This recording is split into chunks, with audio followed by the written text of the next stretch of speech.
Before we begin, if you enjoy stories drawn from forgotten records, where the truth hides between what was written and what was erased, consider subscribing so you don't miss the next one, and let me know your thoughts in the comments. I read them all. I came across the account of Martha Elkins not in a history book, but in a stack of brittle, dust-covered school reports hidden in a county archive. The folder was thin, too thin for a case that left an entire prairie community shaken for decades.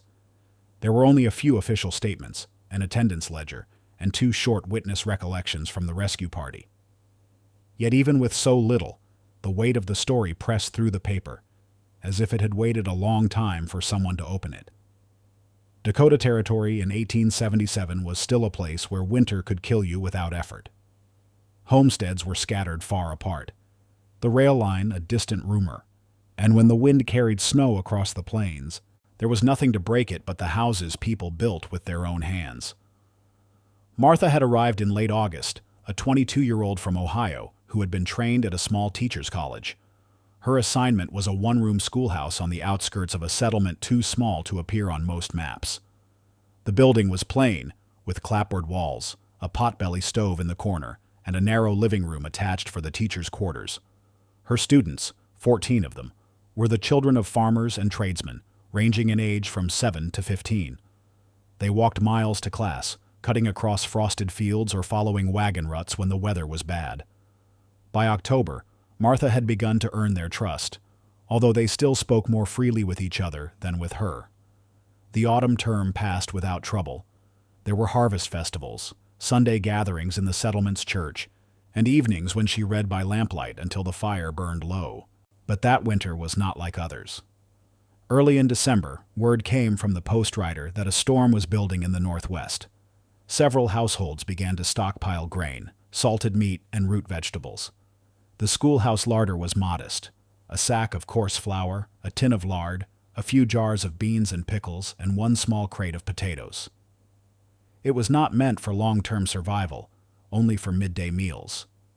Martha noted in her personal ledger that she would stretch supplies if necessary, though she did not yet suspect how far they would have to stretch. On the morning of December 15th, the sky was the color of lead, but the air was calm. Parents sent their children to class, believing the snow would hold off until nightfall. By midday, the wind had risen into a low, constant howl, rattling the windows and shaking loose, fine flakes through gaps in the wood. Outside, the light dimmed until it seemed later than it was. Martha stood at the front of the room, chalk in hand, when she realized she could no longer see the road through the window. By the time the final lesson ended, snow had piled against the door in a waist-high drift. It would have been dangerous to send the children home. Many of their families lived miles away, and the prairie offered no shelter from the wind. Martha decided they would all remain at the schoolhouse until the storm passed. They pushed desks to one side, spreading blankets near the stove. The older children helped carry in the remaining firewood. It was crowded but warm for that first night, the air filled with the scent of burning pine and the low murmur of voices. She told them stories from her own childhood, stories meant to calm, though she noticed how their eyes kept flicking toward the dark windows. That night, the wind's voice rose higher, and the temperature fell until the glass frosted over from the inside. At some point before dawn, the fire guttered out, and everyone woke shivering.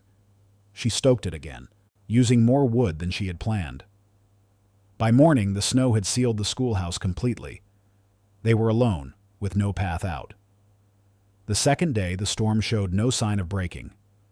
Meals were simple: thin porridge, a little bread, and tea brewed from dried leaves she found in the cupboard. She wrote in her ledger that the children "bear it well so far." But the woodpile was shrinking quickly, and she had begun to ration the flour. By the third day, the sound of the wind had become a constant presence, masking every other noise. The children huddled close to the stove during lessons, and some had stopped asking when they could go home. She assured them it would not be long, though she could not see more than a few feet beyond the glass. In the dark hours of the fourth night, she heard something outside, a slow, heavy sound moving past the wall. She told herself it was the wind shifting the drifts. Still, she sat awake until the faintest light returned, listening. her hands wrapped tight around a mug of cooling tea. The storm was not over, and no one had come looking for them yet. The days blurred together in the way they do when the outside world is cut off, and the hours are measured only by the turning of the stove's damper and the slow emptying of shelves. The storm did not relent. It pressed against the walls as if it wanted in, burying the schoolhouse deeper in white. The windows had gone opaque with frost. The only view was the dim glow of the stove reflecting in the glass. Martha kept her ledger close, marking the date each morning with a line that felt more symbolic than certain. Without the sun, she could only trust the clock on the mantel and her own sense of time. By the 5th day, the bread was gone. She shifted to boiled potatoes, cutting them into thin slices so that each child received 3 on their plate. The older ones noticed the change, glancing at their portions but saying nothing. The younger ones ate quickly, grateful for the warmth more than the taste. When the potatoes were gone, the beans came next, ladled sparingly into tin bowls, the liquid almost as thin as the tea. The woodpile dwindled even faster. She had started burning the extra desks. First, the broken one in the corner, then one of the benches the smallest children used. Each night the room seemed a little emptier, the furniture disappearing as quietly as the daylight. She kept the fires small during the day, letting them wrap in blankets during lessons, saving the real heat for night. On the 7th day, the first signs of illness appeared. Samuel, the youngest, coughed through most of his recitation and leaned against his desk with glassy eyes. Martha checked his forehead. It was warm to the touch. She made him a bed near the stove and gave him more tea, hoping the heat would help. By nightfall, his breathing had grown shallow, and his cough rattled like paper. She stayed beside him until late, feeding the fire and writing in her ledger, "Samuel, unwell. Must watch." The next morning his blanket was still, his small hands folded as if in sleep. She sat for a long time before calling the others to breakfast. No one asked where Samuel was. They all seemed to understand without being told. She carried him to the small storeroom at the back, where the air was colder. The door shut with a quiet click, and the key went into her pocket.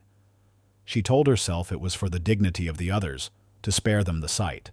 Still, she caught 2 of the older boys whispering later, their eyes sliding toward the closed door. The storm gave no mercy. Another night came, then another. Rations were measured in spoonfuls, the children's cheeks hollowing as the days passed. Martha spoke less now, keeping her voice steady when she did. In the quiet hours after they slept, she sat by the stove, ledger open on her knees, writing figures, the number of jars left, the weight of flour, the inches of wood remaining. It was on the 10th day that she first heard the faint tapping on the roof, irregular but deliberate, as if someone or something was moving above them. She looked up from her chair, listening. The sound stopped. She thought of knocking back, but her hands remained still in her lap. Whatever it was, it had chosen not to come down. The next morning, she unlocked the storeroom just long enough to check that nothing had been disturbed. The blanket was exactly as she had left it. By the 11th day, the storm had changed character. It no longer raged, it possessed. The wind sank lower, a steady breath pressed against the clapboards, and a fine powder seeped through cracks so narrow a thread would have snagged. The sound of it filled the room like a second silence, one that made every cough, every shift of a boot heel on the floorboards, feel like a trespass. Martha rose before the children and rationed without ceremony.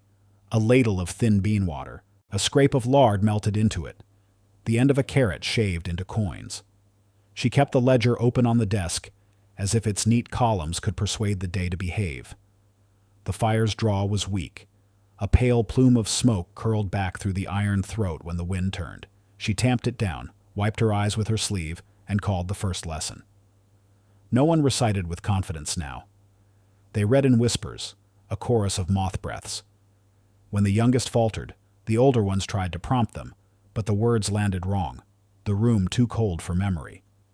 Midway through the spelling list, Thomas and Ruth, the 2 eldest, exchanged a look that was not about spelling at all. Martha saw it, marked it, and continued, her voice even, the cadence of order like a thin rope strung across a drift. In the afternoon, they tried the door again. It had become a ritual for Thomas. Pry the latch, shoulder the plank, test the snow. It gave a finger's width and no more. He turned to Martha, cheeks gray with effort, eyes asking the question he had finally decided to say aloud. "We could dig up," he told her, "if we take turns. If we use the metal pail. The air's better higher. We could make a trench to the road." Martha listened with the patience she used on sums that would not balance. She walked to the window and scratched away a circle of frost with her thumbnail. Beyond the glass, the light was a uniform white that had no horizon. She pressed her palm to the sash, waited, then pulled it back, fingers damp. "If the trench collapses," she said, "we lose heat and time. If it holds, the wind steals both." We wait. Ruth's chin tightened. "We could leave in pairs. My father's pasture is only 2 miles. If we keep the school in sight, we won't—" "You would lose the school in 10 steps," Martha said, not sharply, not unkindly. The words had the weight of fact.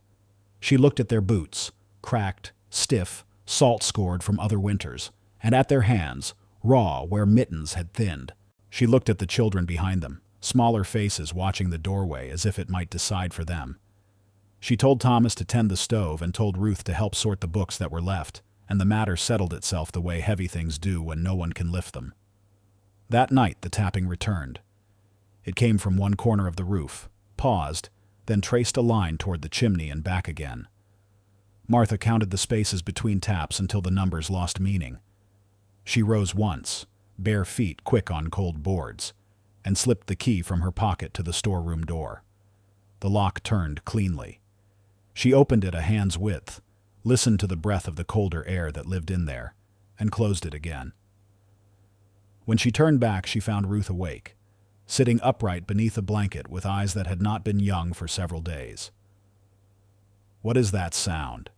Ruth asked, voice so quiet it seemed to have been left there earlier for Martha to find. "Snow settling," Martha said, settling. "Sometimes it has bones." She waited for Ruth to frown at the oddity of the phrase, but the girl only lay back and faced the wall, as if the wall could be convinced to become something else. On the 13th day, a crate of slates splintered into burnable pieces.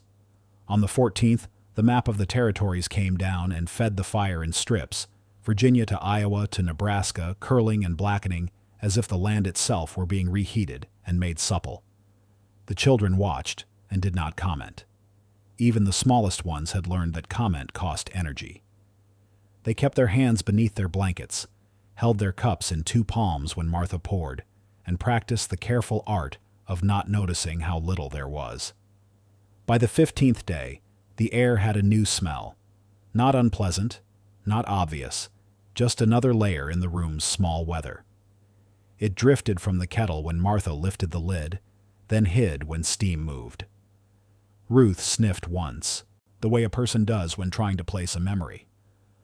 Thomas did not look up at all, which was its own kind of looking. There were hours when the children slept in clusters near the stove, and the schoolroom sounded like the ocean she had read about to them in September, soft rushes, receding breaths. Martha used those hours to calculate. She traced numbers with the stub of her pencil and made choices slower than she might have weeks earlier, as if slowness were a ritual that would keep choice from being something else. She wrote down names and beside them marks that meant blankets lent, water warmed, lesson finished, fire tended. She did not write the other marks, the ones her mind kept anyway. Toward dusk the light shifted, a subtle thinning that suggested the sky had remembered there were edges. Thomas stood at the window and scraped a new circle into the frost. He exhaled against the glass and cleared a brighter patch. "It's lighter," he said, and he wanted it to be a question, but it wasn't. Martha joined him. The white beyond was still white, but it had a gradient now, a notion of direction. She could not tell if it was hope or only one of hope's cousins, the kind that looks similar from a distance and eats more quickly when you let it in. She told him they would try the door again in the morning when the night had finished making up its mind. The children woke early on the 16th day because the wind did not. Silence can be a summons. They ate, if it could be called that, and gathered by the door while Thomas braced himself. The plank shifted as if it had been waiting for them. Snow fell inward in a soft collapse that sent a little spray across the floor, no deeper than a child's knee. Thomas laughed once, a single crack of sound, then caught himself, as if laughter were as wasteful as too much flame. Martha stepped into the drift and felt with the toe of her boot for the hard layer that would mean packing. Layers of storms built one upon another. She found it. The air that came in was cold enough to make them all recoil in close ranks like birds on a wire when a shadow passes. But it was air that had not been inside moments before. Thomas looked at Martha. Ruth looked at the children. Martha looked at her ledger and left it open on the desk. "We try for a trench to the privy," she said, "and then no farther. We need a path to the pump. We need proof the world's still arranged the way we remember. We go in twos, tethered by rope, 5 minutes out, 5 minutes in. If the wind rises, we seal the door again." Thomas nodded. Ruth took the coil of rope from the peg where the bell used to hang. They tied it around their waists and around the handle of the stove for steadiness, though the stove was lighter than it had been. When they stepped into the drift, the snow took them to the shins and then to the thighs, but by inches it gave. Martha stood at the threshold and counted. When they returned, cheeks bitten red, they carried 2 buckets packed with snow to melt, and the news that the world continued, flat and hushed and endless. The pump was buried. The privy was gone except for the top of its doorframe, which looked, Ruth said, like a gallows without a rope. Martha told her not to use that word, and Ruth apologized automatically, not sure for what. They melted the snow and boiled it and drank, and for an hour there was a feeling in the room that did not have a name anyone could afford. Martha pushed desks into a tighter ring around the stove and cut the last carrot into 4, and made a ceremony of placing a coin on each bowl, as if ceremony could be nutrition. That night, a page tore from the ledger when she turned it too quickly. The paper had grown brittle beside the fire. She would have recopied the figures, but there were too many figures and too little paper.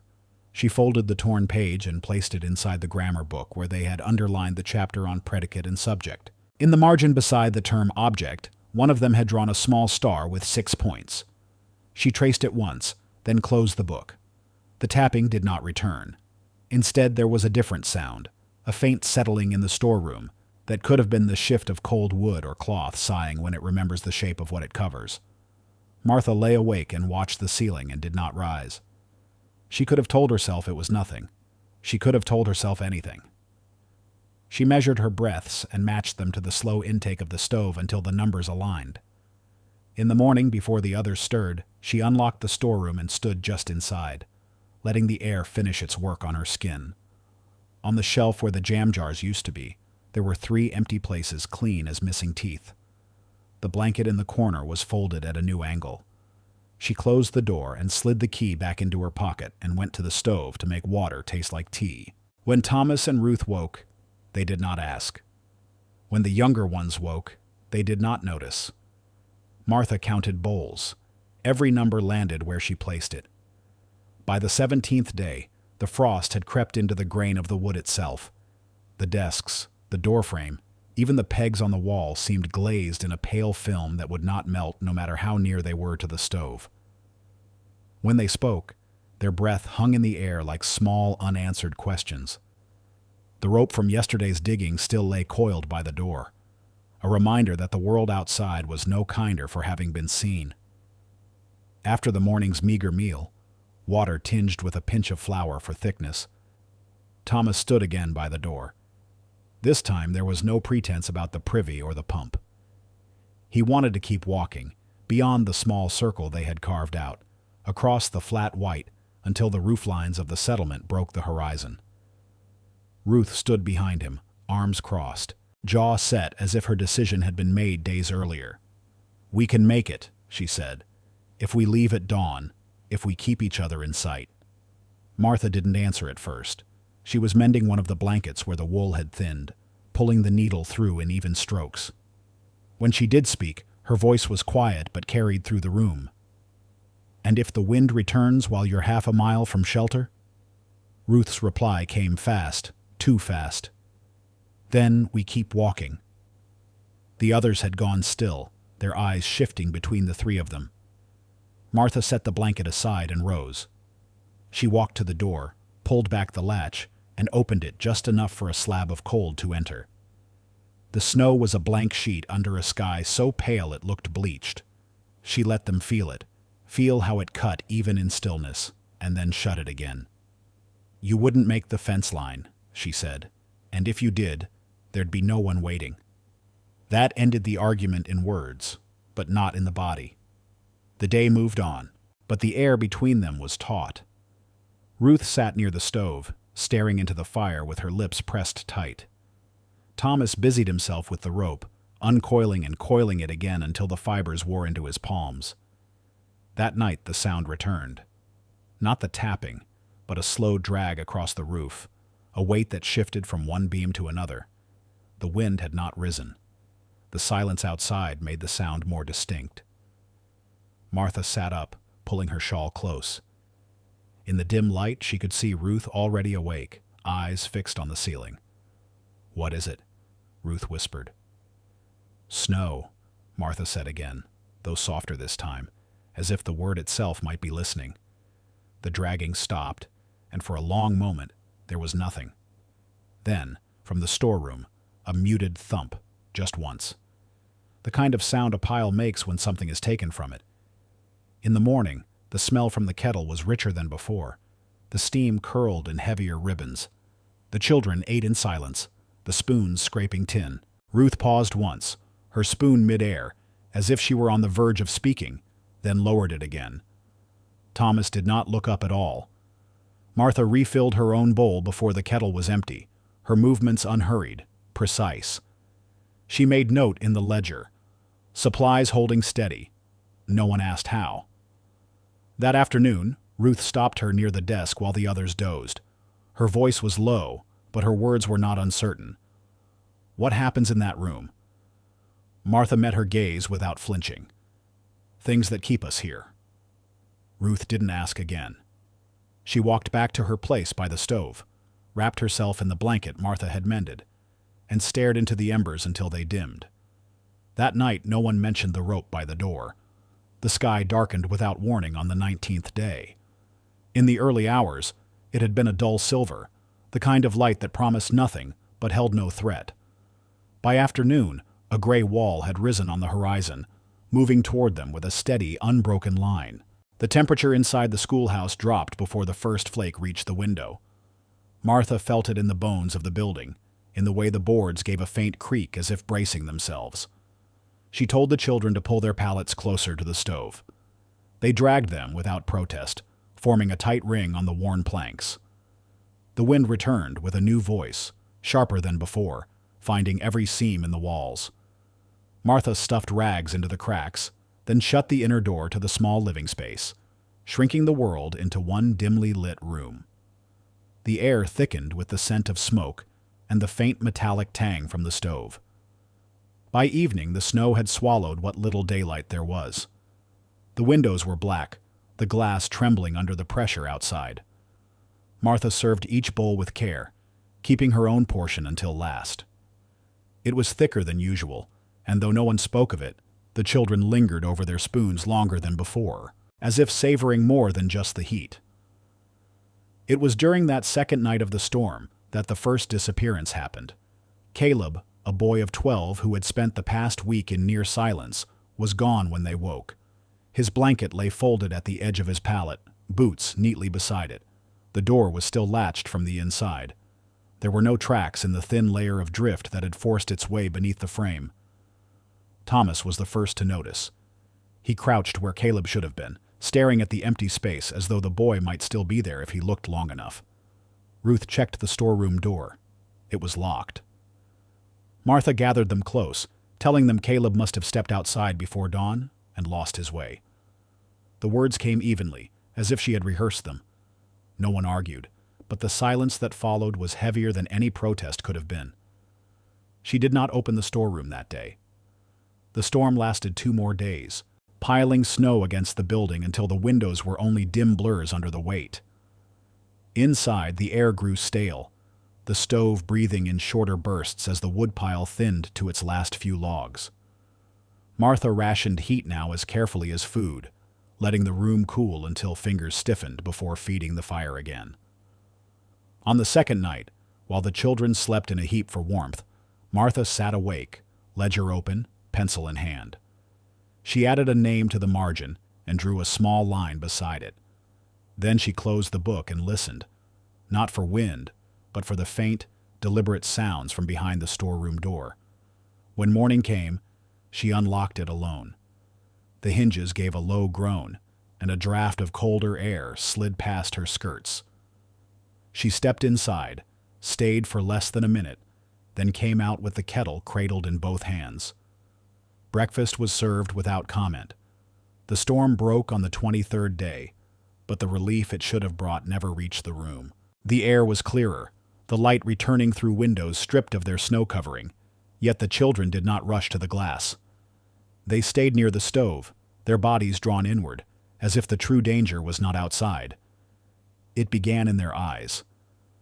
Thomas, usually quick to look at Martha when she spoke, kept his gaze on the floor, answering questions with the briefest possible words. Ruth, who had once mirrored Martha's movements like an apprentice, now watched her as one might watch the line of a horizon, measuring distance. The younger children were restless but quieter than before, their play muted, every sound weighed against the silence that followed.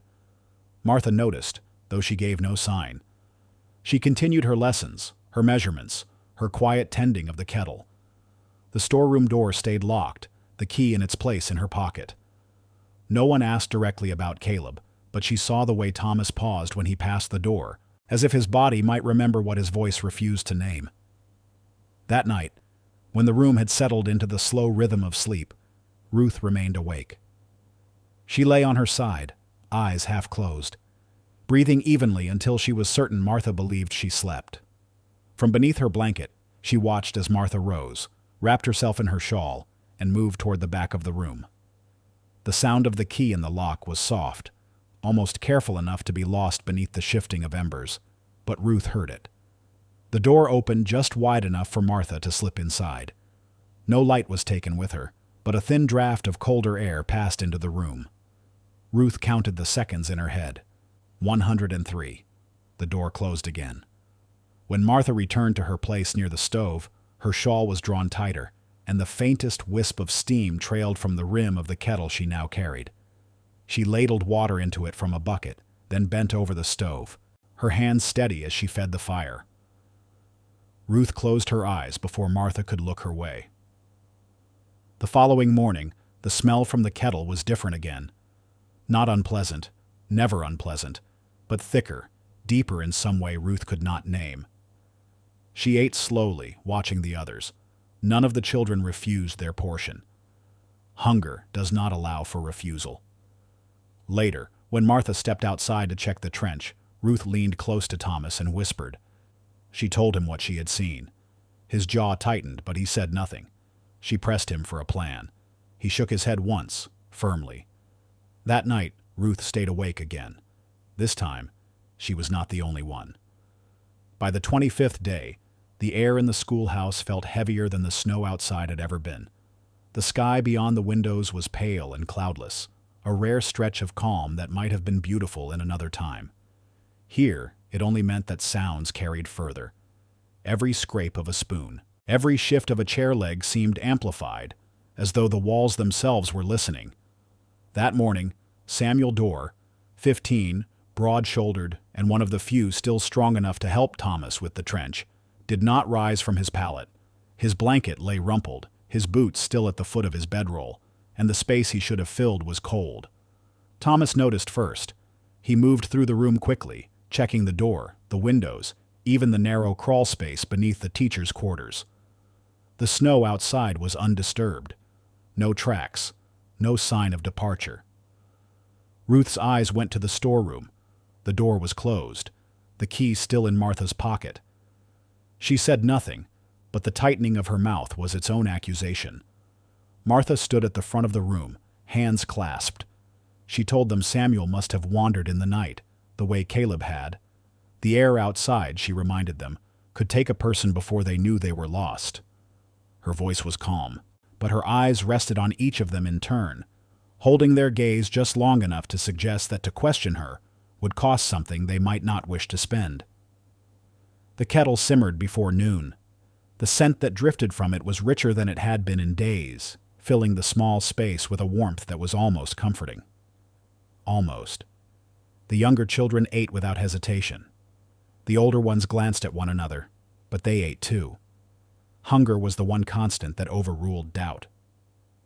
That evening, Ruth drew Thomas aside while the others were busy with the fire. She told him this was the moment. They couldn't wait any longer.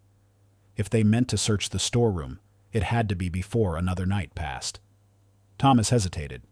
He knew the risk. The key was always with Martha, and she was never far from them.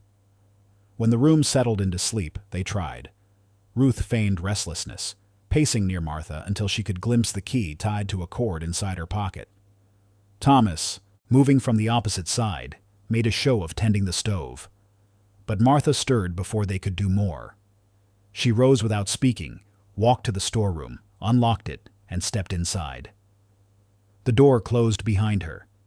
The seconds stretched. Ruth and Thomas exchanged a look, half plan, half warning.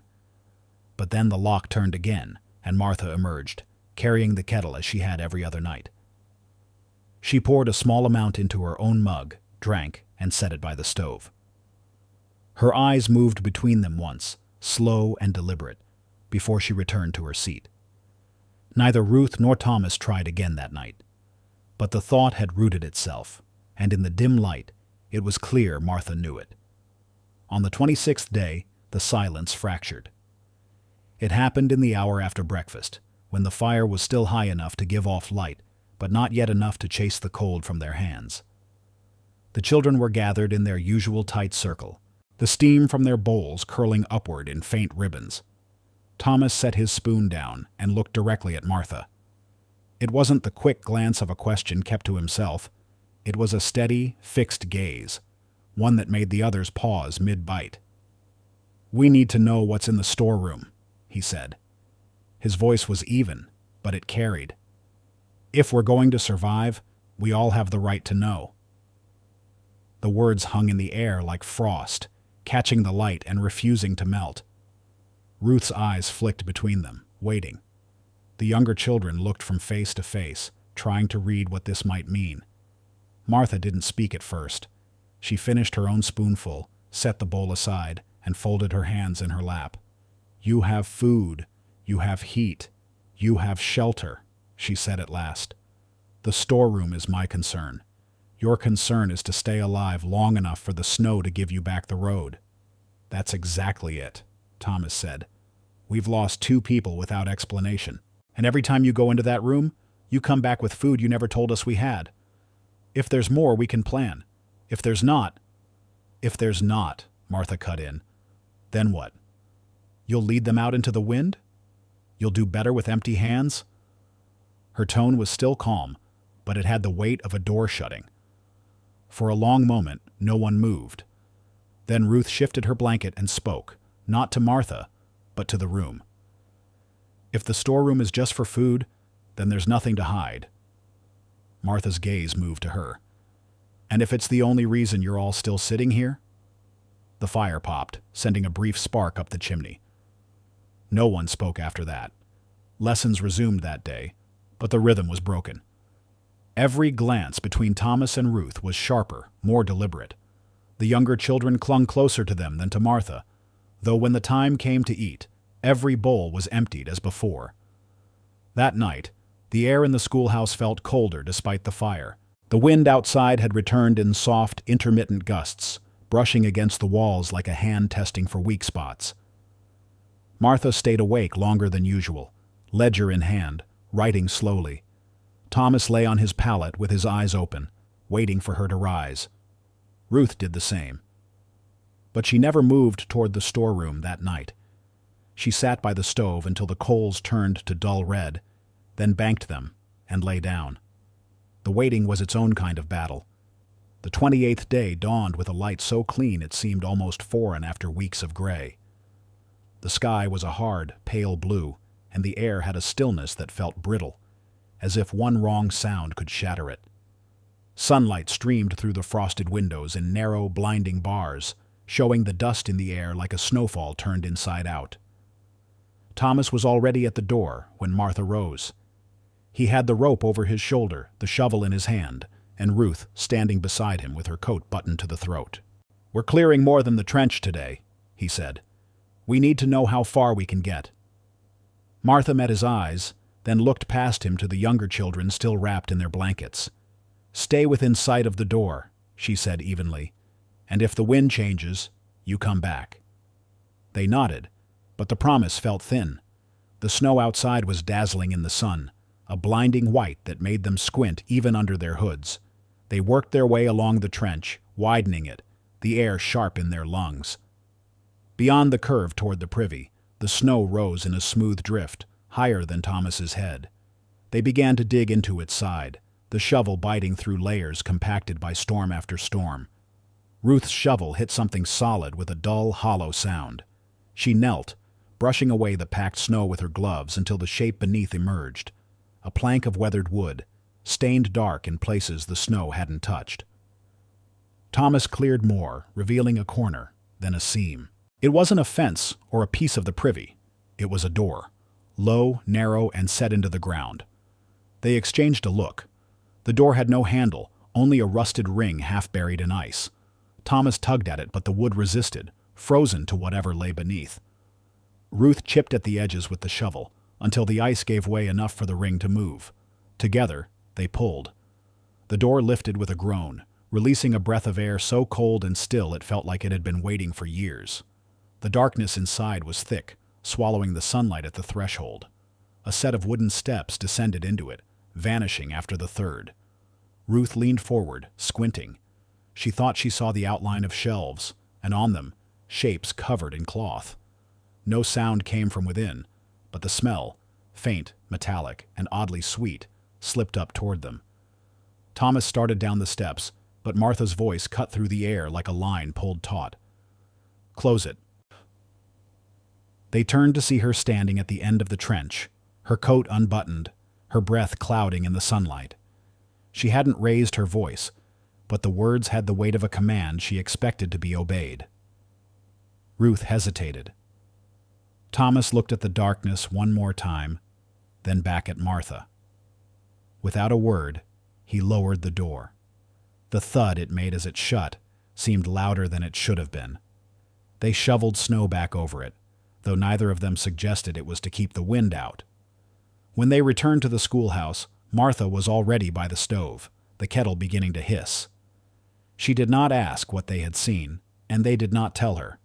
But the air inside was different now, thinner, as if a part of it had been taken outside and buried again.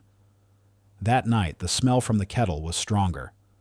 The memory of the buried door stayed with Ruth through the day, pressing at the edge of her thoughts no matter how she tried to push it aside.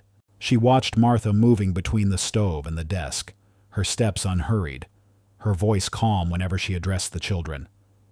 Nothing in her manner betrayed that she knew the door existed, except that Ruth was certain she did. By nightfall, Ruth had decided she wouldn't wait for Thomas. She could not risk him arguing for caution or telling her they should plan. The image of those shelves in the dark, the smell that rose from them, had rooted too deeply. She lay still until the fire was banked low, the room settled, and the sound of breathing became steady around her. Martha was seated in her usual place near the stove, head bowed over the ledger.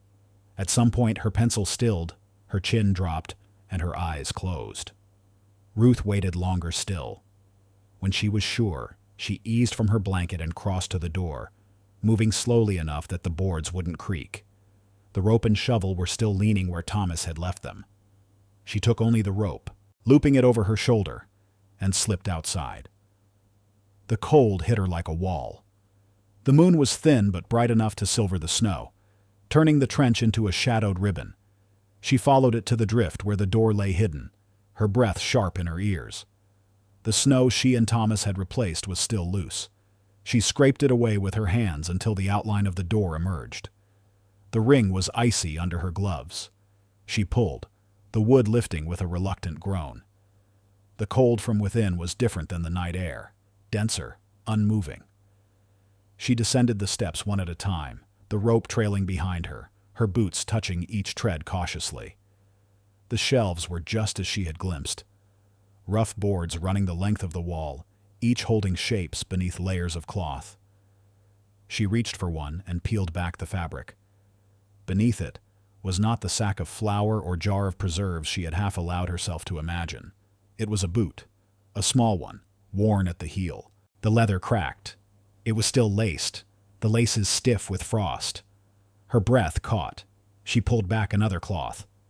This time it was a folded coat, Caleb's coat. She recognized the missing button near the collar, the patch at the elbow she had sewn herself during a lesson break. Ruth stepped back, her hand gripping the shelf to steady herself. The cold seemed to press closer, the air too thick to breathe. On the lowest shelf, partly in shadow, something glinted faintly. She crouched, lifting the cloth just enough to see the edge of a tin bowl. Inside it, dark against the metal, was something unidentifiable yet unmistakable in its suggestion. A sound from above froze her in place, the creak of snow under a footstep, deliberate and close. She turned toward the stairs, but the rectangle of pale light at the top had darkened. A figure stood there, unmoving. Martha's voice came down the steps, calm as ever. "You should be asleep, Ruth." For a moment, Ruth could not speak. When she did, her voice was thin. "What is this place?" There was a pause. Then, "The reason we're still here." Martha descended one step, then another, until her face was just within the light from above. "Come back up. You'll catch your death down here." Ruth didn't move. She kept her eyes on the shelves, on the shapes still hidden beneath their coverings. But in the end, she climbed. Martha closed the door behind them and replaced the snow as if she had done it 100 times before. Inside, the stove was burning higher than Ruth remembered leaving it. The kettle was already steaming. Ruth waited until morning to speak to Thomas. Through the long hours of the night, she lay awake, her body tense under the blanket, the image of the shelves pressing into her thoughts like frost that refused to thaw. Martha moved about the room in her usual unhurried way, tending the stove, checking the latches, writing in her ledger. But every gesture now seemed sharpened, deliberate. Ruth kept her eyes lowered, knowing that Martha's calm was not the absence of watchfulness. When the children were occupied with their slates, Ruth moved to the far side of the room where Thomas was stacking split wood. She spoke in a whisper that barely stirred the air. "I found it. The door. I went inside." Thomas froze, one hand still resting on a log. "When?" "Last night." She told him everything. The shelves, the covered shapes, the boot, the coat, the glint in the tin bowl. She spoke quickly, before the courage to say it aloud could dissolve. "It's them, Thomas, Caleb, Samuel, and maybe more. She's keeping them there." His face tightened, but he didn't look toward Martha. "You're sure?" Ruth nodded once. "We have to do something." Thomas set the wood down carefully, as though noise itself could betray them. "Not here, tonight when she sleeps. We'll take the key, open it together, and show everyone." The plan was simple in words but heavy in execution. All day, the knowledge sat between them like a third presence. Ruth saw the way Thomas avoided Martha's gaze, the way his hand lingered near the pocket where he would keep the key once they had it. But that night, nothing unfolded as they'd imagined. Martha did not settle by the stove as usual. Instead, she moved among the children longer than necessary, adjusting blankets, checking on the fire, even brushing a stray lock of hair from one girl's forehead. Her hands were steady, but her eyes flickered to Thomas and Ruth more than once. It was as if she could feel the weight of their intention. Hours passed. The room quieted. Ruth lay still, waiting for the small shift in Martha's breathing that would mean sleep. It never came. Instead, Martha rose, took the kettle from the stove, and poured herself a mug. The scent that drifted through the room was richer than ever. Thomas met Ruth's eyes in the dim light, and she knew in that moment the plan was lost for tonight. Martha stayed awake until the first pale hint of dawn, her seat by the stove a silent barrier. When morning came, she served them all from the kettle, her tone as even as if the night had been uneventful. But when she handed Ruth her portion, her fingers lingered a fraction too long on the rim of the bowl. "You need your strength," she said. Ruth forced herself to drink, though the warmth in the broth felt heavier now, as though it carried something more than heat. Thomas didn't speak to her again until the children were distracted with their books. His words were short, his voice low. "She knows." It happened on the 31st night. The air inside the schoolhouse was brittle with cold despite the fire, the wind outside worrying at the eaves like a restless animal. Ruth woke in the dark and knew something was wrong before she understood why. There was a gap in the sound of breathing around her. Thomas's pallet was empty. His blanket lay crumpled, his boots gone. The door was latched from the inside, no sign of snow pushed in from beneath. She sat up slowly, scanning the dim outlines of the room. Martha was awake, seated near the stove, with the ledger open on her knees. The fire's light cut across her face, shadowing her eyes. "Where's Thomas?" Ruth's voice was low, but it seemed to reach every corner. Martha didn't look up from her writing. "Gone out. Likely thought he could find the settlement." "In the middle of the night?" Finally, Martha closed the ledger. Some people think they can outrun the cold. They're usually wrong. The words were simple, but the stillness behind them was something else. Ruth felt it settle over her, heavy as the snow outside. She lay back down, though sleep never came. Every creak of the walls, every shift of the fire was louder now. The younger children stirred only once, pulling their blankets closer without opening their eyes. By morning, there was no mention of searching for Thomas. The day moved forward as though his absence were not an absence at all. Martha kept them busy.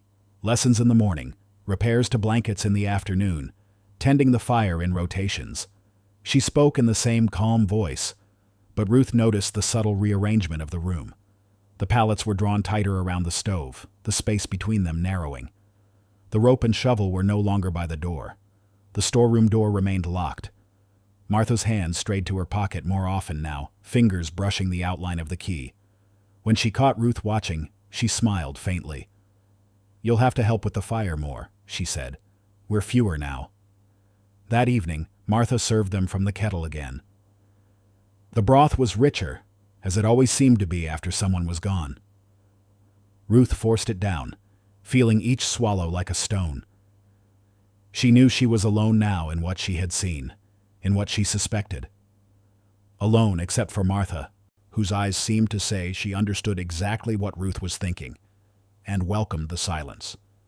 The rescue came on the 39th day, though at first it did not feel like rescue at all. It began with a dull rhythmic thud against the outer wall, a sound so foreign after weeks of confinement that the children froze mid-lesson.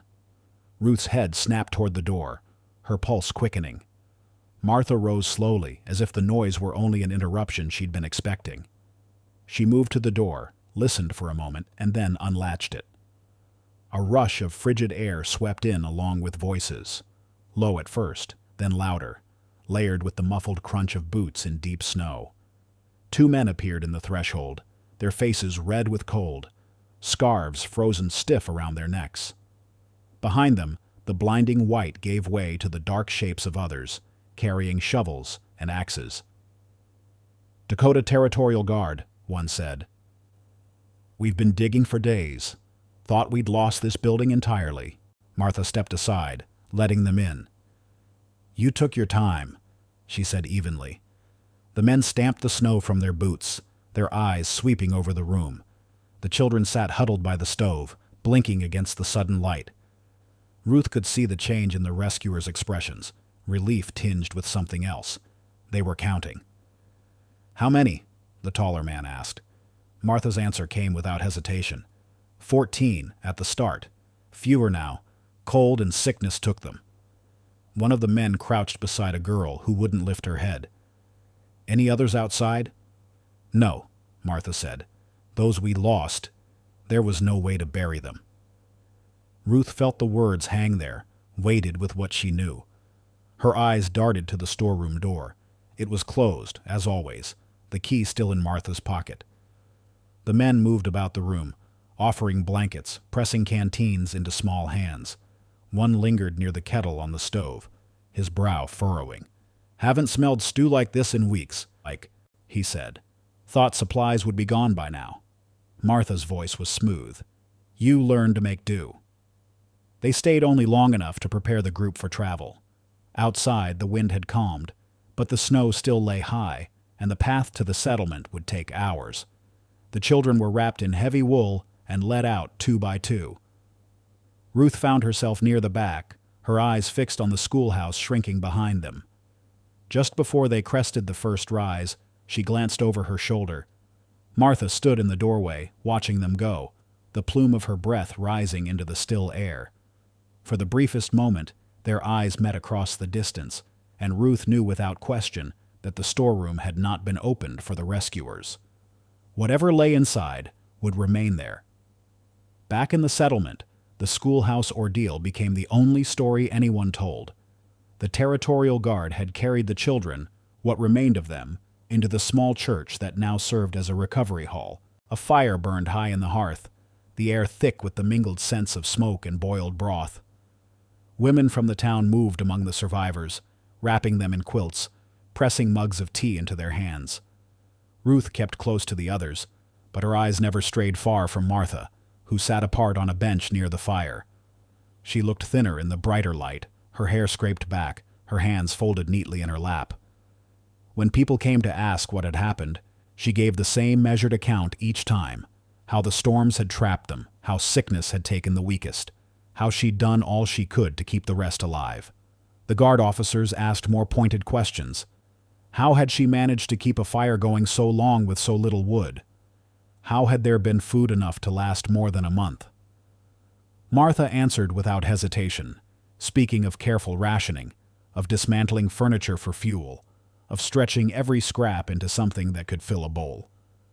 Ruth listened, her jaw tight. None of it mentioned the storeroom or the door buried beneath the drift. None of it touched the truth she had seen in the dark.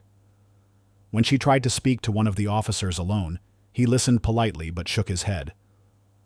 "We found no evidence of wrongdoing," he said. "Her account matches the state of the building." "She had a locked room," Ruth insisted. "There were things inside." His expression softened in the way adults use on children they don't believe. "You've been through a great shock. Memory plays tricks when you're hungry and cold." Word of Martha's survival spread beyond the settlement. Some called her a hero, the teacher who had kept a handful of children alive against impossible odds. Others were less certain, their doubts whispered in corners but never spoken aloud in her presence. Ruth noticed the small changes in how Martha moved through the town now. She walked with her head higher, met every gaze without flinching. The key, still on its cord, was gone from her pocket, but Ruth could not stop imagining where it might be now, or what it might still unlock. On the 4th night after their return, Ruth woke in the church to find Martha sitting beside her bedroll, watching her. The firelight flickered across her face, hiding and revealing her expression in turns. "You should rest," Martha said softly. "It's over now." But Ruth knew it wasn't. Not while the storeroom still stood, sealed and waiting. It was more than 20 years before Ruth saw the schoolhouse again. Life had pulled her far from the Dakota plains, marriage, work, children of her own. But the winter of 1877 had never left her. It surfaced in quiet moments, in the clink of a metal ladle against a pot, in the hollow hush of a snowstorm passing her window. She told no one the whole of it. Some memories grew quieter with time. This one only settled deeper. The road to the settlement was rougher now, the land scarred by seasons of wind. What had been a cluster of buildings was little more than a scattering of weathered frames. The schoolhouse still stood, its roof bowed under years of neglect, the clapboards gray and splintered. The windows were empty, staring blind into the pale afternoon. She stepped inside. The air was still, carrying the faint scent of old wood and something colder beneath. The stove was gone, leaving only a square of blackened floorboards. The walls, stripped bare, showed the ghosts of where maps and slates had hung. Dust lay thick enough to soften her steps. She moved toward the back, her fingers brushing the doorframe to the living quarters. The storeroom door was still there, its hinges red with rust. The lock hung open, as if it had been waiting. For a moment, she stood in the threshold, the cold of that winter rushing back so sharply she almost tasted the broth again. Then she stepped inside. The shelves were empty now, but the wood bore marks. Dark stains in the grain, scratches along the edges where cloth might have caught. In the corner, half buried under debris, she saw the edge of something metal. She knelt and pulled it free. A tin bowl, dented, its surface dull with age. She turned it in her hands. Inside, faint but still visible, was a ring of discoloration where something once sat, unmoving, for a very long time. She set it back where she'd found it. When she stepped out into the fading light, snow had begun to fall, small and dry, swirling in the wind. She closed the door behind her, though there was no key now, and began the long walk back to the road. She did not look over her shoulder. In the years after, when the memory of that visit blurred, one thing stayed clear: the feeling she'd had as she left the schoolhouse, the certainty that what had happened there in 1877 would never truly belong to the past. Some rooms hold their own seasons, and some winters never end.